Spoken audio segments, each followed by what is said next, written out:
जोहर साथियों, मैं मुकेश बिरुआ। हालांकि यह पहली बार नहीं है जब कोल्हान क्षेत्र में ईसाइयों द्वारा हो समाज के पर्व त्योहारों को चर्च में मनाने का प्रयास किया गया हो।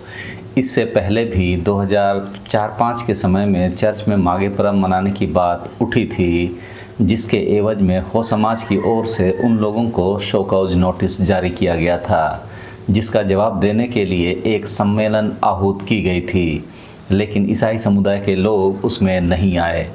अगले कुछ वर्षों में ईसाई समुदायों द्वारा चर्च में माघे पर्व मनाने संबंधी ऐसी कोई खबर नहीं मिलती है। पिछले 2-3 सालों से चर्च में हो समाज के पर्व त्योहार मनाने की सूचनाएं आ रही थी।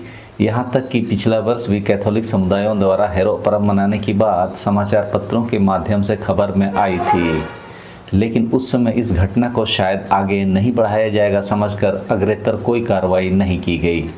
लेकिन इस वर्ष भी कैथोलिक समुदायों के द्वारा चर्च में हेरो पर्व मनाने की बात खबरों में आने के बाद हो समाज महासभा सहित पूरे हो समाज में आक्रोश व्याप्त हो गया।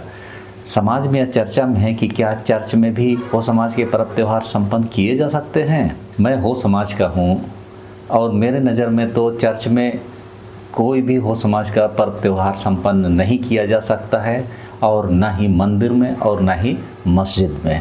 अब सोचिए, अगर ये लोग चर्च में मना सकते हैं तो इसका मतलब कोई कहीं पर अगर हनुमान का मंदिर है तो हनुमान मंदिर में हम क्या हेरो पर्व मनाने चल जाए, या वहाँ लोग मना सकते हैं?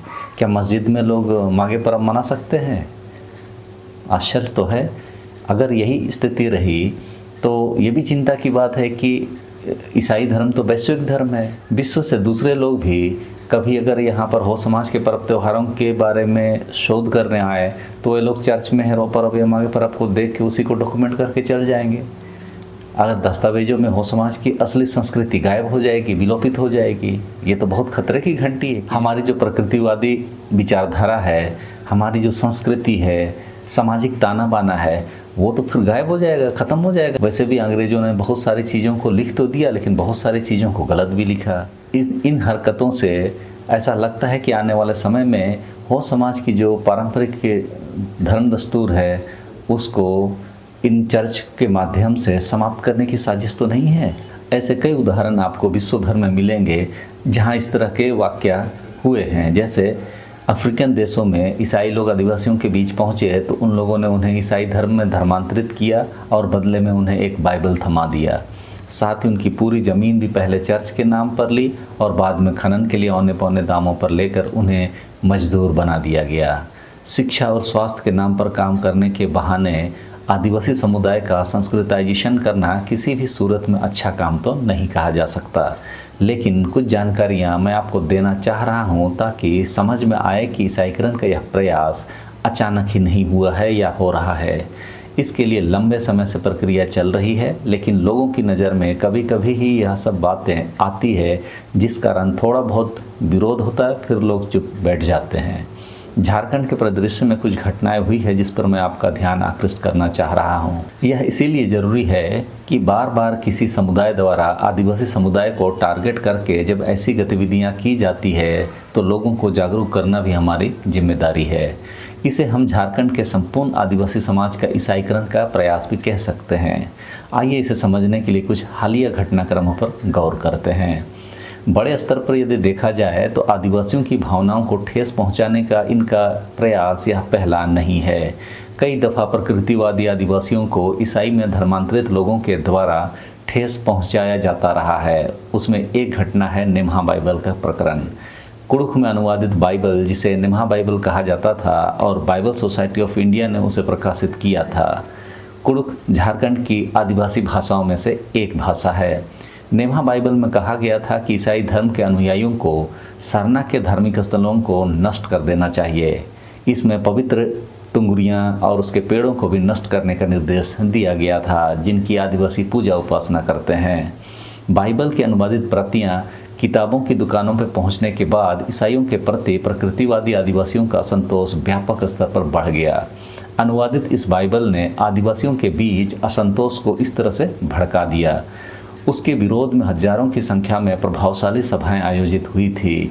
आदिवासियों ने अनुवादित बाइबल के लेखक और प्रकाशक के खिलाफ कड़ी कार्रवाई की मांग कर रहे थे। यह वाकया ईसाई धर्म के नेमा बाइबल में इंगित आदिवासियों के शरण स्थलों को नष्ट करने के कदम से प्रकृतिवादी आदिवासियों की धार्मिक, सांस्कृतिक और उनकी परंपरा को ठेस पहुंचती थी और यह आदिवासी समाज बर्दाश्त करने की स्थिति में नहीं था।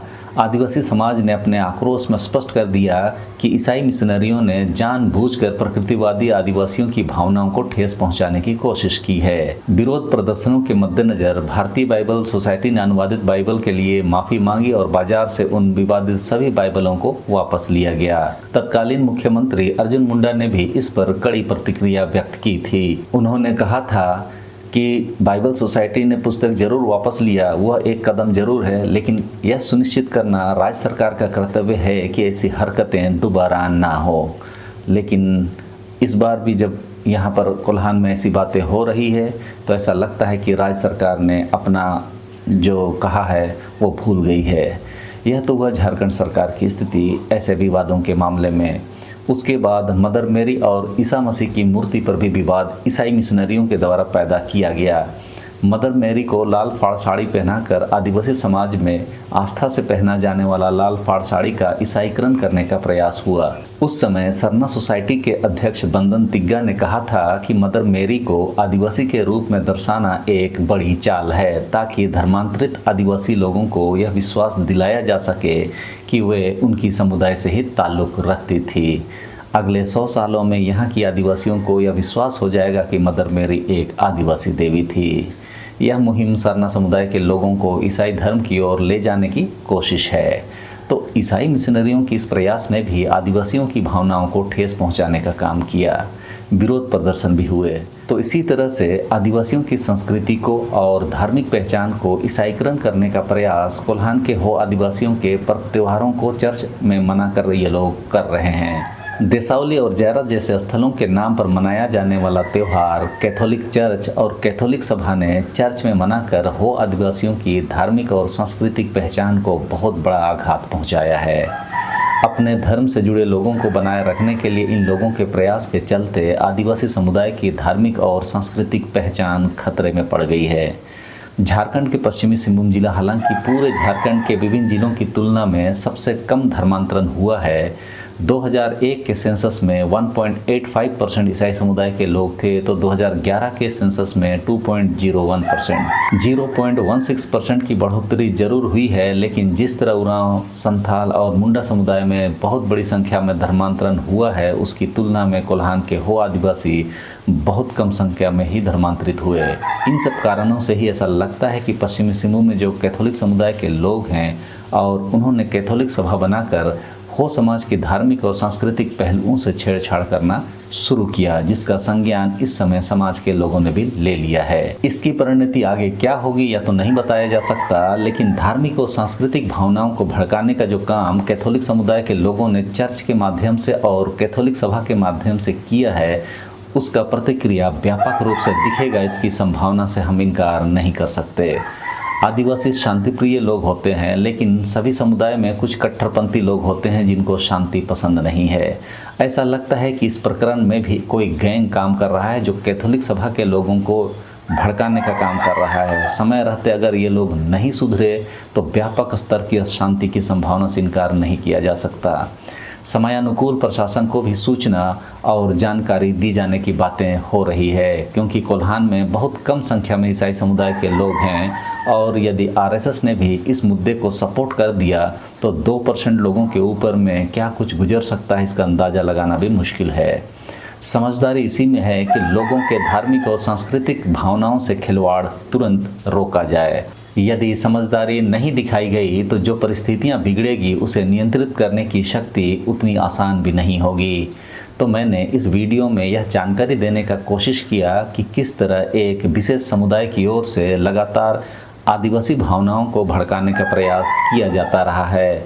शांत स्वभाव के प्रकृतिवादी आदिवासी आक्रामक रुख में उसका प्रतिरोध नहीं कर रहे थे, लेकिन 2006 के समय में व्यापक प्रतिरोध समाज में देखने को मिला था, जिस कारण से कैथोलिक समाज के जिन लोगों ने भी चर्च में मांगे पर्व मनाने का प्रयास किया था उन लोगों को पश्चिमी सिंहभूम छोड़कर जाना पड़ा था, क्योंकि उन्हें देखते ही लोगों के आक्रोश को कंट्रोल करना संभव नहीं लगा। इसी कारण से उन्हें जिला छोड़कर जाना पड़ा था। इस समय भी कुछ लोग चिन्हित हो रहे हैं। यदि समय रहते इसका समाधान सामाजिक और प्रशासनिक तौर पर नहीं किया गया तो पश्चिमी सिंहभूम में बड़े स्तर पर विरोध प्रदर्शन हो सकते हैं, जिसका असर स्वाभाविक तौर पर अल्पसंख्यकों पर ही ज़्यादा पड़ने की संभावना है। तो इस वीडियो में मैंने जानकारी के लिए कुछ तथ्यों को आधार बनाकर बातों को रखा हूँ। उम्मीद कर रहा हूँ कि समय रहते चीज़ों को समझा जाएगा और संभाला जाएगा, परिस्थिति को बिगड़ने से रोका जाए। यदि लोग नहीं सुधरेंगे तो समाज सुधार भी देता है, लेकिन इस प्रक्रिया में नुकसान की गुंजाइश से आप इनकार नहीं कर सकते। तो इस वीडियो में इस समय के लिए इतना ही। सबों को धन्यवाद। जोहार।